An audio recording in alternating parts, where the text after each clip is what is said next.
My name is Josephine Sharpe. I am a retired teacher from right here in Wildwood, and I am the vice president of our school board. I'm also involved in the county school board. I was teaching at the time. Yes, it was, I was teaching, I believe, third grade when Superstorm Sandy barreled through. My house is a two-story, and it's on a pad, so I'm right on the ground. But many years ago, we changed that and put our living quarters upstairs on the second floor. So the first floor was, and this was specifically because we had had water before, a few times before. So that was, so we made a lot of ceramic tile, took up any carpeting, ceramic tile, not much furniture down there, and if there is furniture, it's easily movable.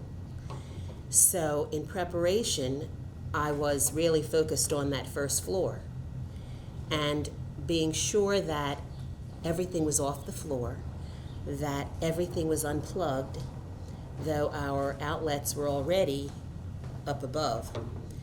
I wanted to unplug everything. I had to be sure that my cats were okay, and just kind of wait up on the second floor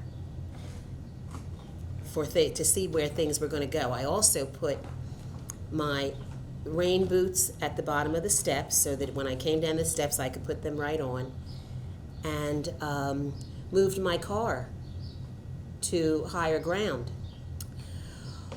Well, it was overwhelming to deal with that kind of event. Though we had dealt with water before, never to that extent. And as I said, I had put my boots at the bottom of the steps thinking that they would be there when I got downstairs, to put on. And they were floating along the floor. It was that much water inside. So it was just really overwhelming. And what do you do? What do you do first? How do you handle that? What I did was went back upstairs and just, tried to wait it out a little bit. But it was difficult.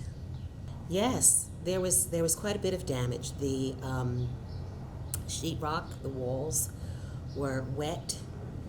The bed that was down there, I hadn't put it up on cinder blocks or anything like that. So the mattress, the mattress pad that was wet, and things were just kind of floating around down there. The one good thing is, and I have seen this because I've had water a few times, it comes in by the canal. So as that water, it comes in, and then after a while, I could see maybe within an hour, it did flow out. And, I was wondering, where the heck is it going out? But it goes out all around the door, and in the utility room, it was another door, and it just flowed out. But it was a lot of damage. The walls were wet. It all had to come down. Yes, they did. And, I know for some this was not a big number, but it was $44,000 in damage. Yes, that the insurance company reimbursed me for. Yes, I do remember that there was water in the school on the Magnolia Avenue side.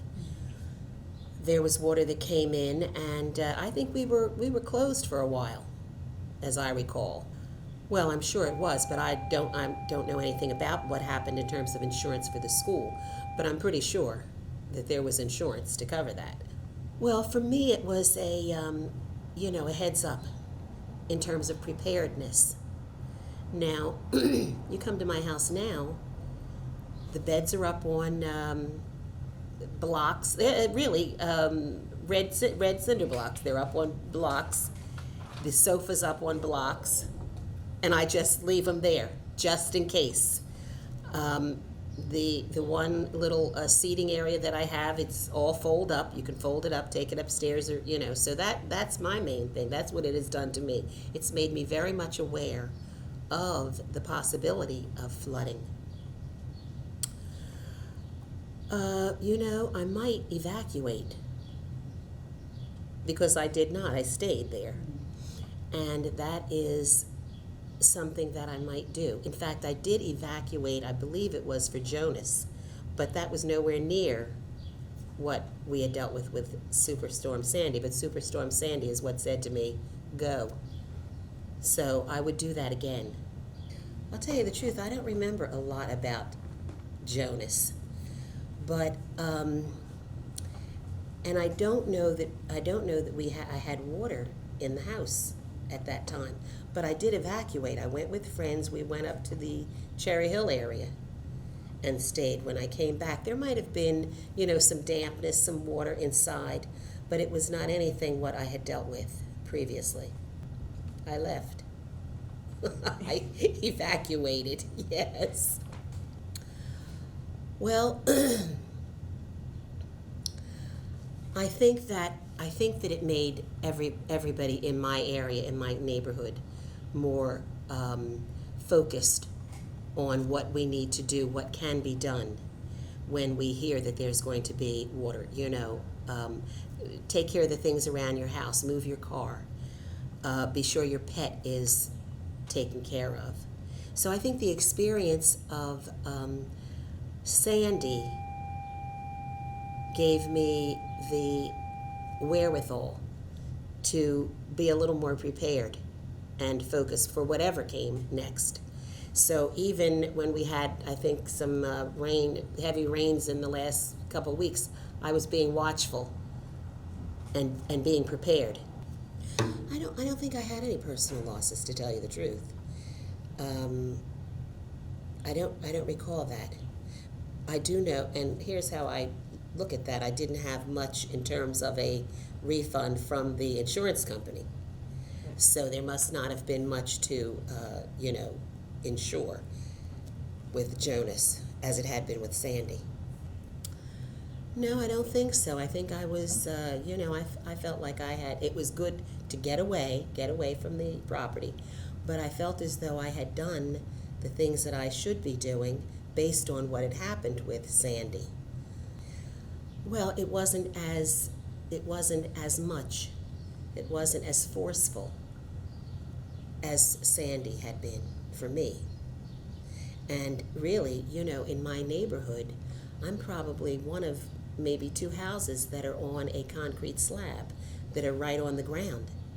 So, I have to face this, that I have to deal with this in a positive way. I have to be proactive. I moved my car up to the parking lot right across the street from the school. My understanding is that New Jersey Avenue is the highest point. And so I took it there. And now this might have been, I guess this was Jonas, that walking back to my house, the water was up pretty high. I do. I think what the city has done in conjunction with the state over on Rio Grande to let the water run off in a different direction. Rio Grande and I think Susquehanna Avenue, that's all new. That was, I think, very important. Also along Susquehanna Avenue, because I do live right off of Susquehanna Avenue, there had been some building up of the wall there, and I think that was helpful. And so I hope that we are doing positive things, because we're a barrier island, and I think more and more we're going to see water. Well, I do believe that, yes, climate change has been a major issue for us, and especially us on the barrier island, for many years. So I think that certainly added to the problems that we're seeing. climate change. Here's something else that I think is adding to climate change as we're dealing right here on our island. All of the building that's going up. And the ground, we're building houses on sand. So I think that's going to take its toll eventually. I do. And I think we're seeing that, especially this past year across the country, with how things have changed and, just our own temperature ups and downs that we've had in the last few months. One minute it's summer, the next minute it's winter. And that's going on all across the country. So yes, I do think that climate change is going to continue to impact on us here.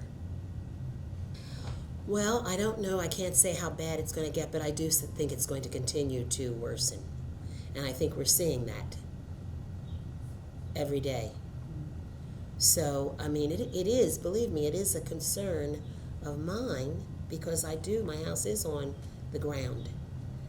And it is a concern. One of the things I did do to try to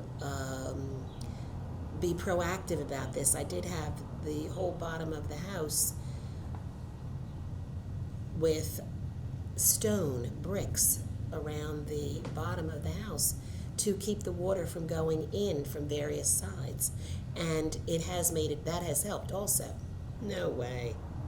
We're on the road to, I think, disaster with the climate change, with our concern for the climate, for the actions that we do to try and alleviate those problems. Yeah, I don't think we're going to be, I think we're going to be in a worse condition. As I went through my folder here of flooding, I saw that we had some flooding back in the 90s.